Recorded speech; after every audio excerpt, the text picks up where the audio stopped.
Bonjour, bonjour, bonjour, bonjour, bonjour. J'espère que vous allez bien. Dimanche, le premier jour de la semaine. J'espère que vous allez très bien et je n'ai aucun doute que ça va très bien en Afrique et particulièrement en Côte d'Ivoire où présentement le vote numérique, le vote digital pour installer le représentant national de la Côte d'Ivoire pour l'initiative The Gap, The Global African Spy Pioneers, le regroupement africain de tous les pionniers du réseau PI du monde est en train de battre son plein. Et je peux vous assurer évidemment que les choses vont bon train. Alors, je vais rapidement, en quelques minutes, vous briefer un peu sur les tendances parce que le vote numérique et le vote électronique est une nouvelle ère qui s'ouvre à l'Afrique. Et je vais vous expliquer pourquoi dans les prochaines minutes. Alors, je félicite tous les candidats qui sont en train de participer à ce vote présentement. Je félicite tous les membres des groupes WhatsApp de Gap qui sont en train de voter et je vous encourage pour les personnes qui n'ont pas encore voté et allez tout de suite vous mettre au vote car les bureaux de vote vont fermer dans les groupes WhatsApp dans 59 minutes. Alors, pour le candidat Delphin Bakayoro, on lui souhaite bonne chance, de même que son concurrent, le candidat Évariste Kwame, ainsi que le candidat Mardoché Yao. Nous leur souhaitons bonne chance, nous allons connaître les résultats dans pas long. Alors oui, c'est aujourd'hui que se déroulent en Côte d'Ivoire les élections pour trouver le représentant, pour élire le représentant national de l'initiative The Gap qui s'articule, qui s'active autour de Pi Network. Pi Network, la crypto-monnaie révolutionnaire qui est venue changer la donne, qui vient changer la donne. Nous avons besoin d'une bonne équipe en Côte d'Ivoire pour éduquer les populations, pour accompagner les populations, pour faciliter l'adoption de la crypto-monnaie Pi sur le territoire ivoirien et en Afrique. Pourquoi? Parce que ce sont les temps qui sont en train de changer. Nous appelons le gouvernement ivoirien, les autorités gouvernementales à se pencher sur la question parce que le peuple, si le peuple l'adopte, il serait vraiment difficile de pouvoir interdire le peuple qui donne le pouvoir de ne pas fonctionner comme il le souhaite, comme il le désire. Donc, il est urgent, il est impératif que l'administration, le gouvernement ivoirien se penche sur la question et apporte des régulations qui vont permettre vraiment aux citoyens de la Côte d'Ivoire de bien se comporter et de bien utiliser les crypto-monnaies, en particulier la crypto-monnaie Pi. Nous attendons impatiemment l'arrivée du président américain Donald Trump le 20 janvier. Dans quelques jours, dans 8 jours, il va prêter serment. Et l'histoire dit qu'il vient avec beaucoup de promesses pour la crypto-monnaie et qu'il veut changer, il veut réguler les choses pour qu'à partir des États-Unis, le monde copie, le monde imprime et le monde donne un nouveau rythme à cette nouvelle ère dans la finance décentralisée. Alors, il est important pour moi de vous souligner que le vote numérique, le vote digital est en train de faire son apparition, est en train de faire son entrée dans le monde et l'Afrique n'est pas en reste. L'Afrique, avec sa diversité culturelle, ses défis politiques et économiques et sa population en forte croissance a besoin urgent d'un système de vote numérique pour renforcer la transparence et la démocratie. Un tel système pourrait être un outil clé, vraiment clé, pour améliorer la gouvernance, encourager la participation civique et soutenir la croissance socio-économique du continent. Alors, je vais t'expliquer pourquoi cela est crucial.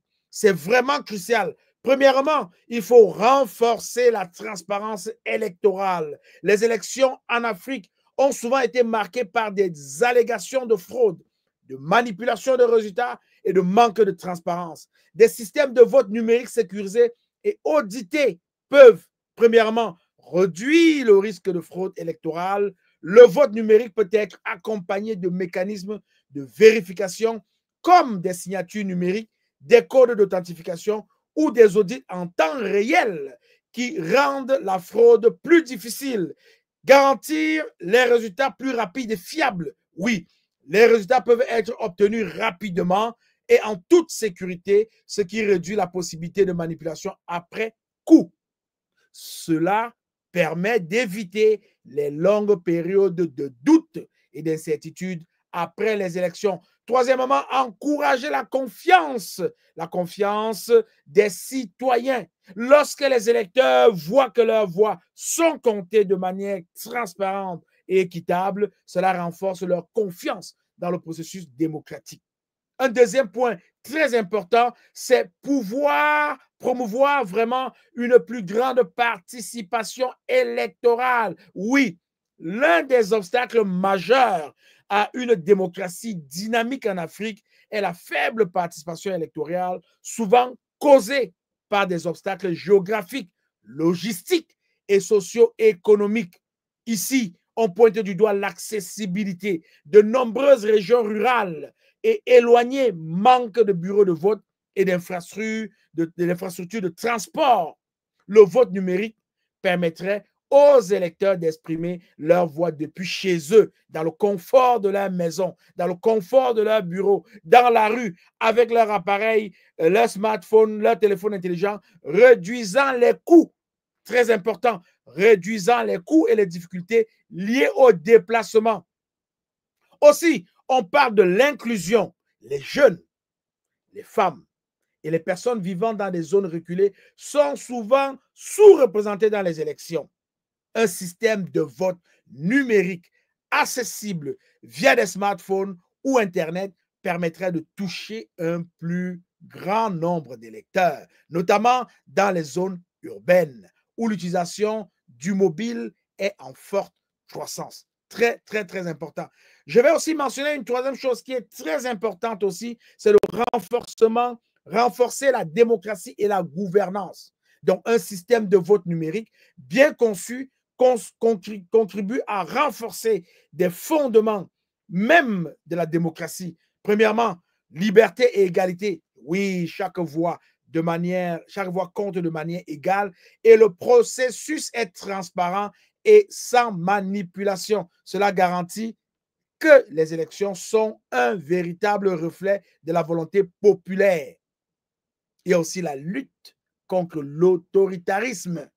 Donc, en rendant les élections plus transparentes et moins sujettes à la fraude, le vote numérique peut contribuer à limiter les tendances autoritaires et à favoriser des transitions pacifiques et démocratiques. On a besoin de ça en Afrique. Aussi, il faut aussi parler de la responsabilité et reddition de comptes.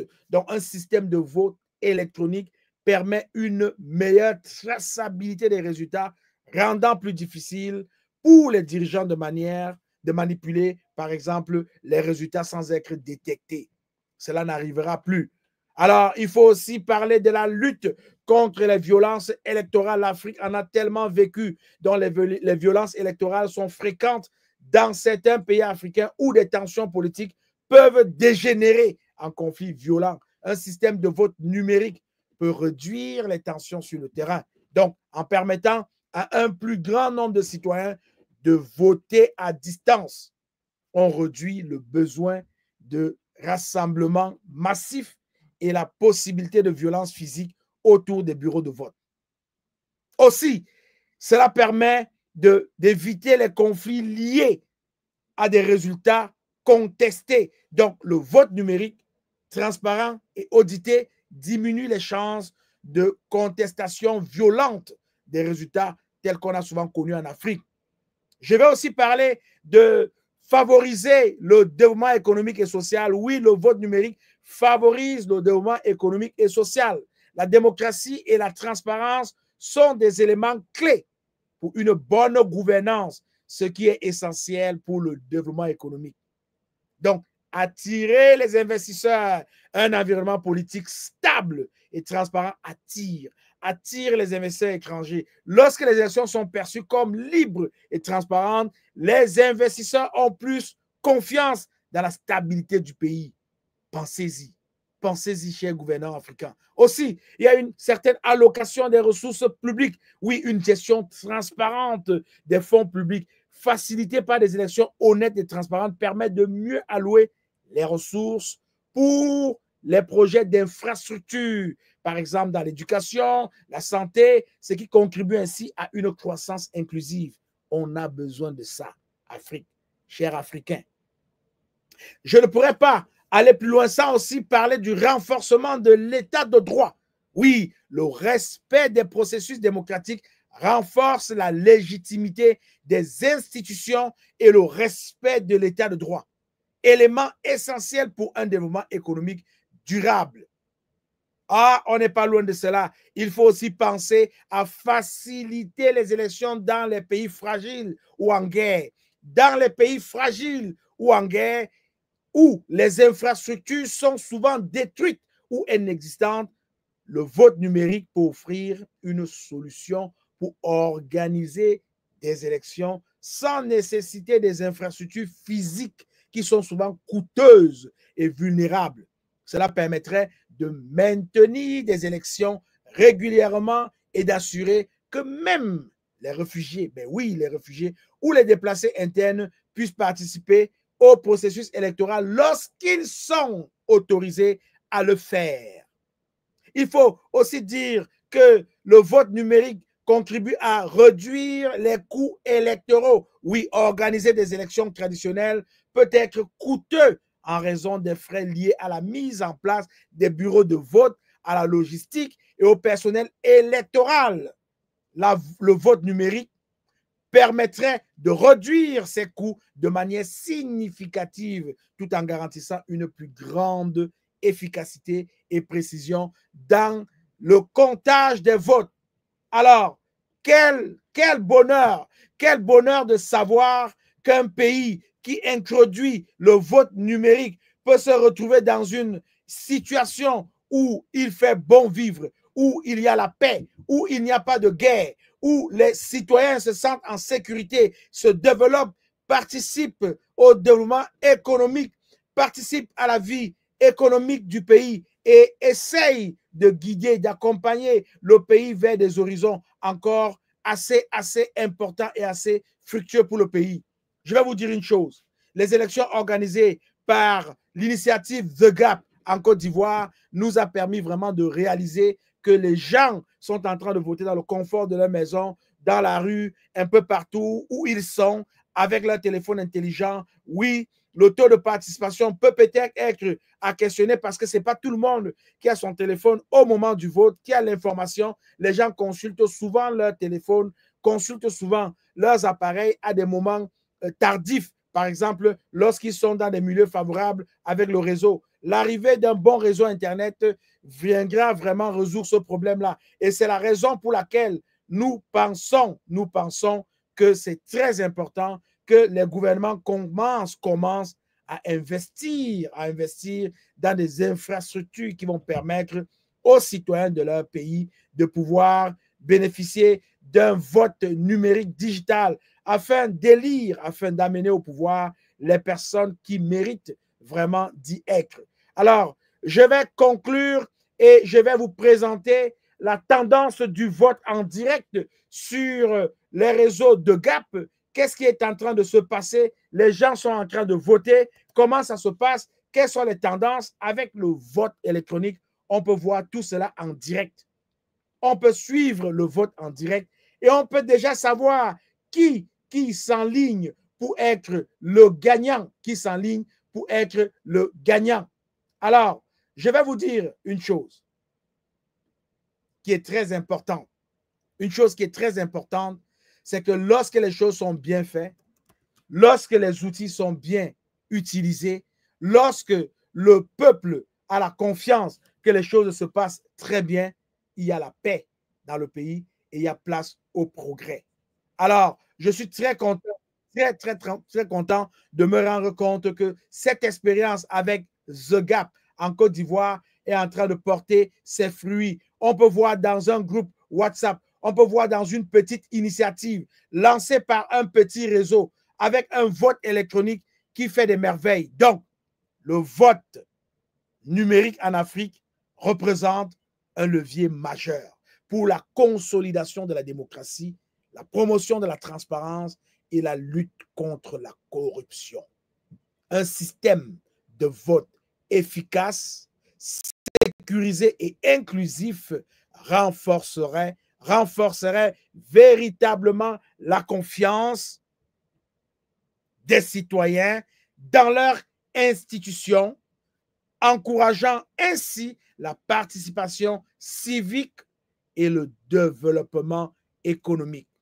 Ben oui, cela pourrait constituer un fondement solide, très solide, pour des sociétés plus démocratiques, plus prospères et plus stables, contribuant à la croissance durable du continent. Oui, on veut changer le narratif du continent africain sur tous les plans, notamment politique, social et économique.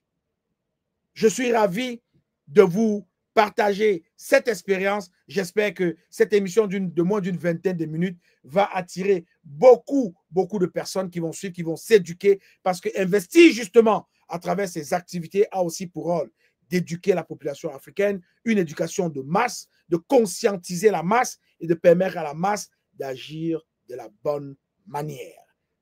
Aujourd'hui, c'est l'initiative GAP en Côte d'Ivoire. Peut-être cela va inspirer les gouvernements africains, vivement que cela inspire les gouvernements africains afin qu'ils instaurent le vote électronique pour permettre une dynamisation à un haut niveau de leur pays sur tous les plans social, économique et politique. Voilà. Donc, la tendance actuellement dans le groupe WhatsApp, on a 3 candidats au niveau de la Côte d'Ivoire qui postulent à la représentation nationale de The Gap en Côte d'Ivoire à travers les activités du réseau Pi de Pi Network. On a présentement dans le groupe The Gap un candidat qui est en avance, Évariste Kwame, qui est en train de prendre du large. Nous avons en deuxième lieu Mardoche Yao qui arrive dans ce groupe WhatsApp de Gap 1. Alors, allons voir ce qui se passe dans le groupe WhatsApp The Gap 2. Qu'est-ce qui se passe? Qui est en train de bousculer les tendances? Qui est en avance? Nous allons le savoir dans quelques instants. Alors, dans le groupe The Gap 2, nous avons un candidat qui est en train de filer tout droit au but. Il s'agit ici de Mardoche Yao qui est en train de prendre du large et il le fait devant Delphin Bagayoro et Évariste Kwame. Alors, le vote dans les deux groupes seront compilés et le résultat final sera donné dans un peu moins de 42 minutes. Il sera 20 h. Du côté d'Abidjan, les Ivoiriens vont se réjouir de cette expérience menée par l'initiative de GAP à travers le réseau Pi, le projet Pi, la crypto-monnaie qui viendra changer la donne, qui vient pour révolutionner. En passant, je lance un appel. Si tu n'es pas encore membre de l'écosystème Pi, télécharge l'application Pi et commence à miner dès aujourd'hui. Si tu n'es pas encore abonné à la chaîne YouTube Investis justement, je t'invite à t'abonner tout de suite et à cliquer sur la cloche de notification pour ne manquer aucun contenu. Je te demande aussi de suivre Investis justement dans tous les médias sociaux où nous sommes présents, TikTok, Instagram, Telegram, WhatsApp, surtout sur la chaîne de WhatsApp de Investis justement. Vas-y t'abonner. Sur la page Facebook, vas-y.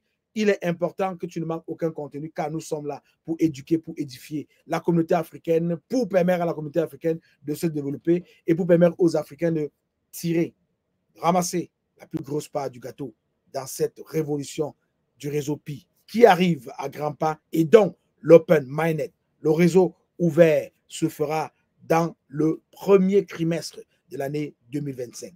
Je suis le leader Willy. Je t'aime, je ne peux rien. Que le meilleur gagne. Bye bye.